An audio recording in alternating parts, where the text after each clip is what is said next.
नमस्कार दोस्तों, स्वागत करते हैं आप सभी का आपके आरोही यूट्यूब चैनल पर। दोस्तों, मैं धर्मेंद्र सिंह आज आप सभी के सामने TGT, PGT, higher education, IAS, PCS व अन्य एक दिवसीय परीक्षाओं के लिए इतिहास विषय के कुछ एमसीक्यूज टाइप के प्रश्न लेके आए हैं। आइए इस श्रृंखला का पहला प्रश्न देखें। पहले प्रश्न में है, धूत क्रीड़ा जिस कर्मकांड का अंग थी वह है अग्निष्टोम, अश्वमेघ, राजसूय और वाजपेय। दोस्तों, आपका उत्तर सही है, सी विकल्प राजसूय यज्ञ। राजसूय यज्ञ का हिस्सा धूत क्रीड़ा था, राजाभिषेक के समय किया जाता था। इस यज्ञ को अन्य नामों से भी जाना जाता है, जिसे राजकीय संस्कार यज्ञ, राजकीय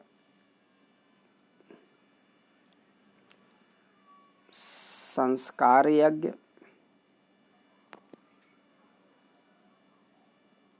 महाभिषेक संस्कार यज्ञ, महाभिषेक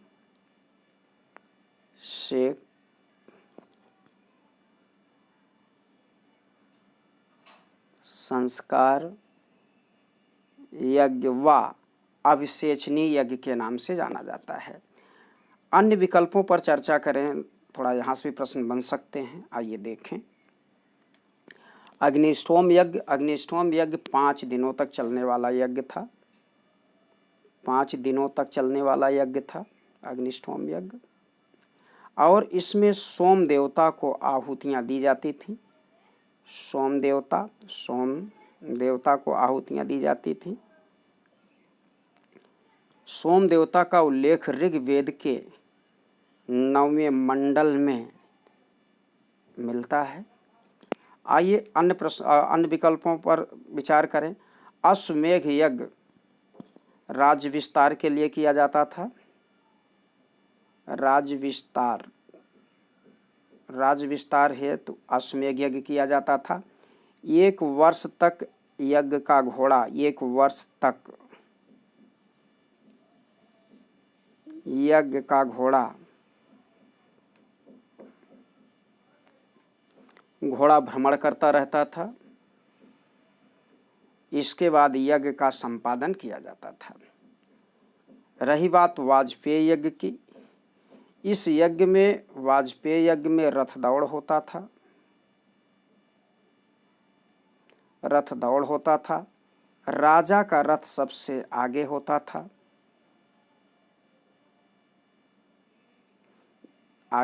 था, जो इनके श्रेष्ठता का प्रतीक था।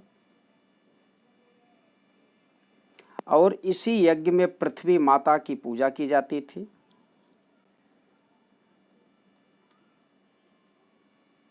पृथ्वी माता की पूजा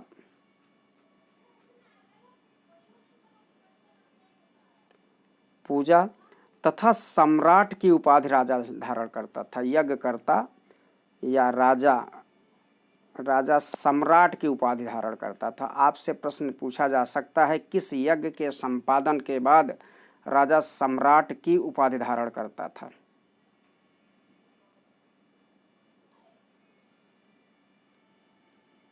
दोस्तों, वाजपेय यज्ञ के बाद सम्राट की उपाधि धारण करता था। ठीक है, आइए देखें अगला प्रश्न। ऋग्वेद में किसी मंडल का प्रथम सूक्त प्रायः किस देवता के लिए है? बहुत अच्छा सा प्रश्न है। किसी मंडल की शुरुआत किस देवता की आवाहन के साथ किया जाता है? तो दोस्तों, आपका उत्तर है विकल्प ये, अग्नि देवता के माध्यम से या अग्नि देवता के माध्यम से सबसे पहले किसी मंडल की शुरुआत की जाती थी। और ऋग्वेद का पहला मंत्र भी है ओम अग्निमीले पुरोहितम। ओम अग्नि मीले पुरोहितम।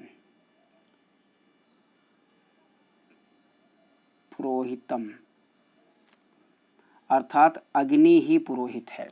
ठीक है, और इसी में फिर एक प्रश्न बन सकता है, तो ऋग्वेद के कुल सूक्तों में अग्नि का प्रयोग या अग्नि का उल्लेख कितनी बार किया गया है, कितने सूक्तों में? तो दोस्तों 200 सूक्तों में अग्नि का और 250 सूक्तों में इंद्र का उल्लेख किया गया है। इंद्र देवता महत्वपूर्ण हैं, या आप ऐसे कह सकते हैं 1/4 सूक्त। ऋग्वेद में जैसे आप जानते हैं 1028 सूक्त और 10 मंडल हैं, 10 मंडल हैं, जिसमें अग्नि का उल्लेख इंद्र का उल्लेख 250 में किया गया है। इंद्र को पुरंदर और सुमापा के नाम से भी जाना जाता है। आइए अगले प्रश्न की तरफ बढ़ें। निम्नलिखित में से किसने आर्कटिक क्षेत्र को आर्य भाषा भाषियों का मूल होने के सिद्धांत का प्रतिपादन किया? तो आपका उत्तर है विकल्प सी, बाल गंगाधर तिलक ने आर्य भाषा भाषियों का मूल निवास स्थान आर्कटिक क्षेत्र कहा। और एक पुस्तक है the Arctic home of the Aryan, Arctic home of the Aryan of the Aryan, ये बाल गंगाधर तिलक की पुस्तक थी। इसी पुस्तक में बाल गंगाधर तिलक ने आर्यों का मूल निवास स्थान ध्रुवीय प्रदेशों को माना या आर्कटिक प्रदेशों को माना। चलिए अगला प्रश्न देखें।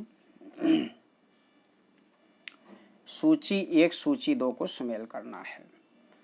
सूची 1 में ऋग्वेद के कुछ मंडलों के बारे में सूची 1 में वेदों के बारे में, कुछ वेदों संहिताओं के बारे में उल्लेख किया गया है। सूची 2 में उनके ब्राह्मणों की बात की गई है। यहाँ मिलान करना है कौन सा ब्राह्मण किस वेद से संबंधित है। दोस्तों ऋग्वेद का ब्राह्मण ऐत्रेय ब्राह्मण है, सामवेद का ब्राह्मण जैमिनी ब्राह्मण है, अथर्ववेद का ब्राह्मण गोपथ ब्राह्मण है, यजुर्वेद का ब्राह्मण तैत्रीय ब्राह्मण है। इस प्रकार से आपका उत्तर सही है विकल्प सी, जिसमें 4, 2, 1, 3 का उल्लेख किया गया है। चलिए अगला प्रश्न देख लें। ऋग्वेद में किन नदियों का उल्लेख अफगानिस्तान के साथ आर्यों के संबंध का सूचक है? आपका उत्तर है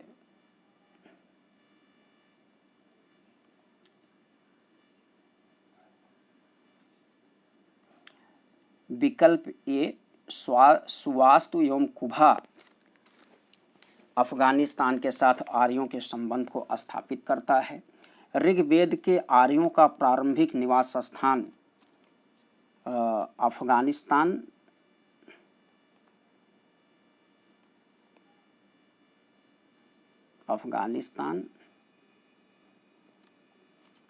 और भारत के सप्त सैंधव क्षेत्र माना जाता है। सप्त सैंधव क्षेत्र माना जाता है। सिंधु व उसकी 7 सहायक नदियां, या अफगानिस्तान की 4 नदियों में, जिसमें सुवास्तु, देखें 4 नदियां कौन कौन सी हैं, जिसमें सुवास्तु, जिसको आप स्वात नदी के नाम से वर्तमान में जानते हैं, कुभा को काबुल नदी के नाम से जाना जाता है, कुभा के बाद कुर्रम,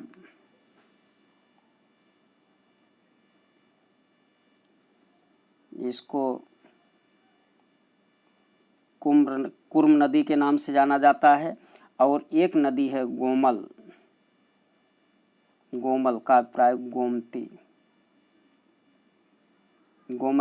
गोमती, ये 4 नदियां हैं। और ये गोमती वर्तमान उत्तर प्रदेश की गोमती नहीं है, बल्कि अफगानिस्तान की गोमल या गोमती है, जो ऋग्वैदिक काल में है। इस प्रकार से अवलोकन किया जाए तो विकल्प ये आपका सही है। इसके अतिरिक्त सप्त सैंधव क्षेत्र की अक्षनी, आइए और भी थोड़ा सा चर्चा कर लेते हैं।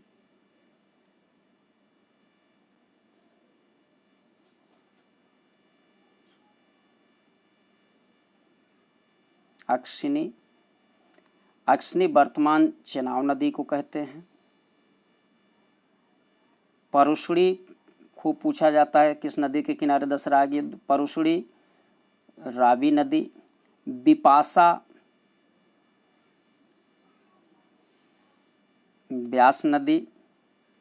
बितस्ता खूब पूछा जाता है, बितस्ता का युद्ध हाई स्पीड का। झेलम को। इसके अतिरिक्त सरस्वती को, सतलज को शतुद्री के नाम से जाना जाता है। सतलज को शतुद्री के नाम से जाना जाता है। सतलज को शतुद्री के नाम से जाना जाता है।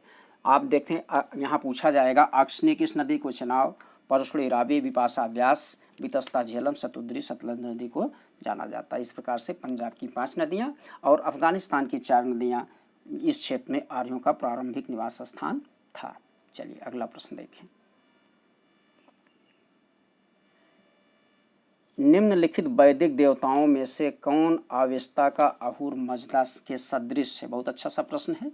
वैदिक देवताओं के सदृश जिंद अवेस्ता जो ईरानियों का ग्रंथ है, अहूर मजदा के समकक्ष वरुण देवता को माना जाता है। आपका उत्तर विकल्प भी सही है। चलिए अगला प्रश्न देखें। शतपथ ब्राह्मण का संबंध किस वेद से है? दोस्तों शतपथ ब्राह्मण का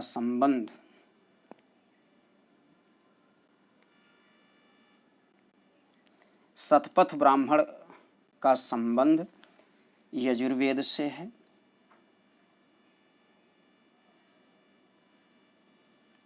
यजुर्वेद से शतपथ ब्राह्मण का संबंध है।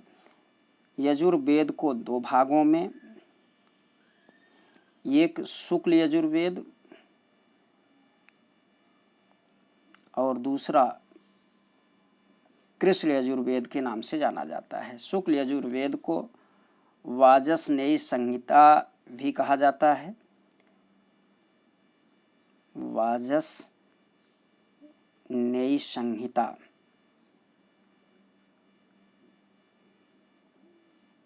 और कृष्ण यजुर्वेद के भी 2 हिस्से हैं।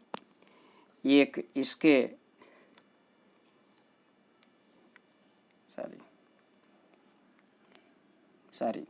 कृष्ण। अब ब्राह्मणों की बात कर ली जाए। शुक्ल यजुर्वेद के ब्राह्मण शतपथ ब्राह्मण हैं। और कृष्ण यजुर्वेद के 4 ब्राह्मण हैं। काठक कृष्ण यजुर्वेद के,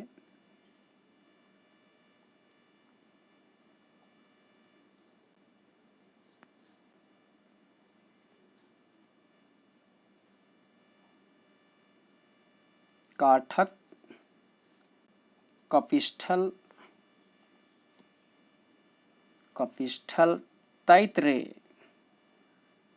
तैत्रेय और मैत्रेय, ये कृष्ण यजुर्वेद के ब्राह्मण हैं। जय दोस्तों, आपका उत्तर सही होता है। शतपथ ब्राह्मण यजुर्वेद का हिस्सा है, जिसे आप शुक्ल यजुर्वेद के नाम से जानते हैं। चलिए आगे बढ़ें। ऋग्वेद के टीकाकार सायण निम्नलिखित में से किस राज्य से संबंधित हैं? दोस्तों कुरु, पांचाल, मथुरा, विजयनगर 4 राज्य दिए गए हैं। इसमें सायण जो है विजयनगर से संबद्धता रख रहे हैं। सायण का संबंध विजयनगर से है। आपका उत्तर विकल्प डी सही है। चलिए अगला प्रश्न देखें। निम्नलिखित में से किस एक में सर्वप्रथम गोत्र शब्द का प्रयोग किया गया है?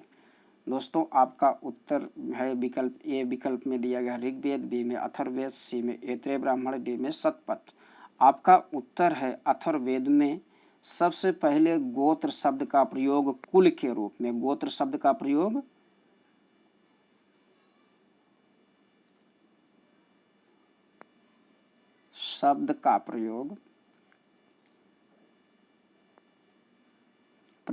कुल के रूप में किया गया है। बहुत महत्वपूर्ण प्रश्न है। और गोत्र शब्द की अवधारणा अगर प्रश्न बने, गोत्र सबसे पहले किस कालखंड में आया, तो उत्तर वैदिक काल में गोत्र शब्द सबसे पहले आया। उत्तर वैदिक काल में गोत्र शब्द सबसे पहले आया। गोत्र का अभिप्राय है कि जहां गोधन, एक ही कबीले के गोधन पाले जाते हैं जिसको गोष्ठ के नाम से जाना जाता है, इसी से गोत्र की उत्पत्ति हुई। गोधन पाला जाता है, उसी से गोत्र शब्द की उत्पत्ति हुई है। चलिए अगला प्रश्न देख लें। प्रश्न संख्या 10, नचिकेता और यम के बीच सुप्रसिद्ध संवाद किस उपनिषद में उल्लेख है?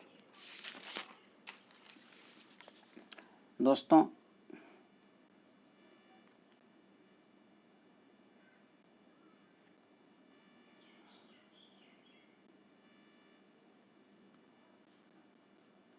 कठोपनिषद में यम नचिकेता संवाद का उल्लेख मिलता है। कठोपनिषद में किसका? यम नचिकेता संवाद का उल्लेख मिलता है। फिर अन्य उपनिषद भी हैं, आपके लिए विशेष महत्वपूर्ण हैं। अगर छांदोग उपनिषद की बात कर ली जाए, छांदोग उपनिषद भी कम महत्वपूर्ण नहीं है। सबसे पहली बार 3 आश्रम, जो वर्ण मानव की आयु वैदिक काल में 100 वर्ष मानी गई थी 25-25 के, इसमें 3 आश्रमों का उल्लेख मिलता है। 3 आश्रमों में ब्रह्मचर्य आश्रम, गृहस्थ आश्रम, संन्यास आश्रम का उल्लेख मिलता है। और जबालोपनिषद में चारों आश्रमों का उल्लेख मिलता है। जबालोपनिषद में आपसे पूछा जा सकता है कि चारों आश्रमों का उल्लेख किसमें? जबालोपनिषद में। और इसी अब अन्य उपनिषदों की बात कर ली जाए, मुंडकोपनिषद में उल्लेख मिलता है सत्यमेव जयते, सत्यमेव जयते मुंडकोपनिषद का है, जो भारत का सूक्त वाक्य है। और इसी मुंडकोपनिषद में कहा गया है यज्ञ टूटी नौका के समान है, टूटी नौका के समान है। इस प्रकार से यहाँ से कई प्रश्न बन रहे हैं। दोस्तों अगले प्रश्न को देखा जाए। निम्नलिखित में से कौन सी ब्रह्मवादिनी थी जिसने कुछ वेद मंत्रों की रचना की थी? बहुत अच्छा सा प्रश्न है। 4 विकल्प दिए गए हैं। विकल्प ए लोपामुद्रा, विकल्प बी गार्गी, विकल्प सी लीलावती, विकल्प डी सावित्री। दोस्तों आपका उत्तर विकल्प ये है, वैदिक काल की महिला लोपामुद्रा हैं। इन्होंने वैदिक मंत्रों की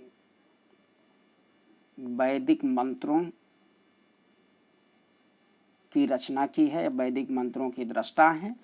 गार्गी उत्तर वैदिक कालीन महिला हैं। और बृहदारण्यक उपनिषद में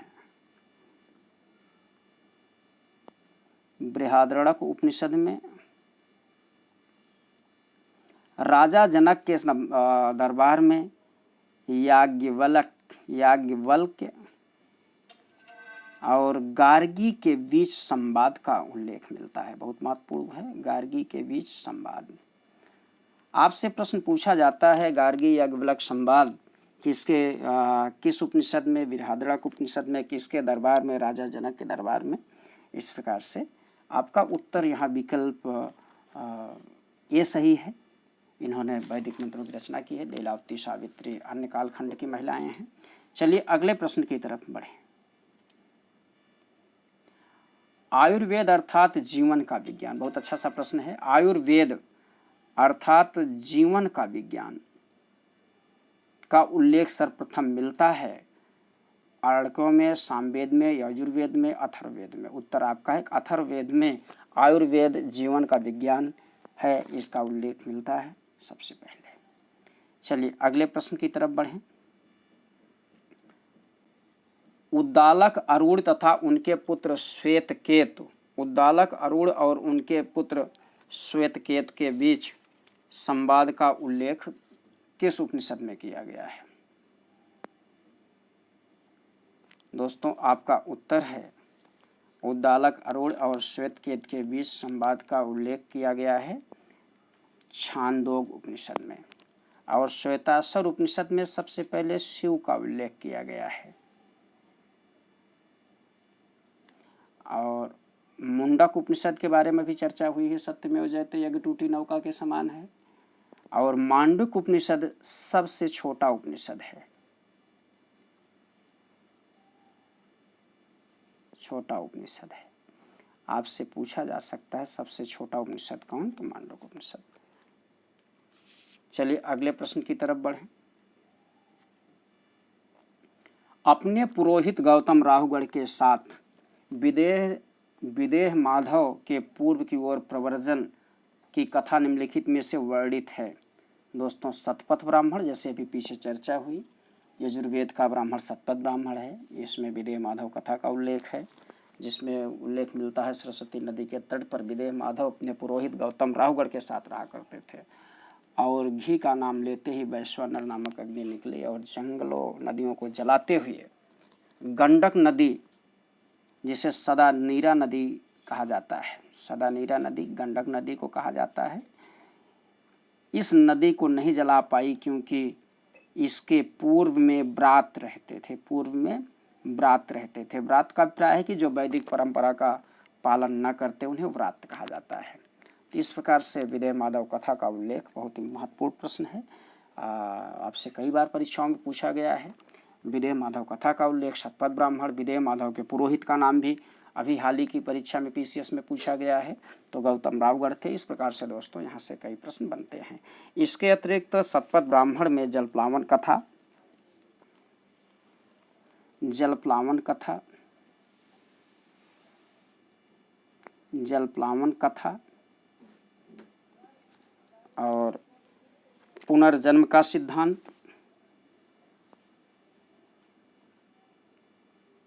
जन्म का सिद्धांत, जन्म का सिद्धांत के साथ साथ पुरुरवा उर्वशी आख्यान का भी उल्लेख मिलता है। चलिए अगला प्रश्न देख लिया जाए। उत्तर वैदिक साहित्य में राजाओं और राज्यों के निम्नलिखित युग्म में से कौन सा युग्म सुमेलित नहीं है? दोस्तों बहुत अच्छा सा प्रश्न। अजातशत्रु काशी के राजा थे, या सुमेलित है। अश्वपत कैकय के राजा थे, ये भी सुमेलित है। जनक विदेह के राजा थे, ये भी सुमेलित है। जन्मेजय गंधार के नहीं अपितु कुर के राजा थे, यह सुमेलित नहीं है। फलतः आपका उत्तर विकल्प डी सही है। दोस्तों इस प्रकार से 15 प्रश्नों की आपने एक विशेष श्रृंखला देखी। उम्मीद है कि यह प्रश्न आपको बहुत पसंद आया होगा। शीघ्र अगला वीडियो फिर आपको प्रेषित होगा। तब तक के लिए नमस्कार, धन्यवाद।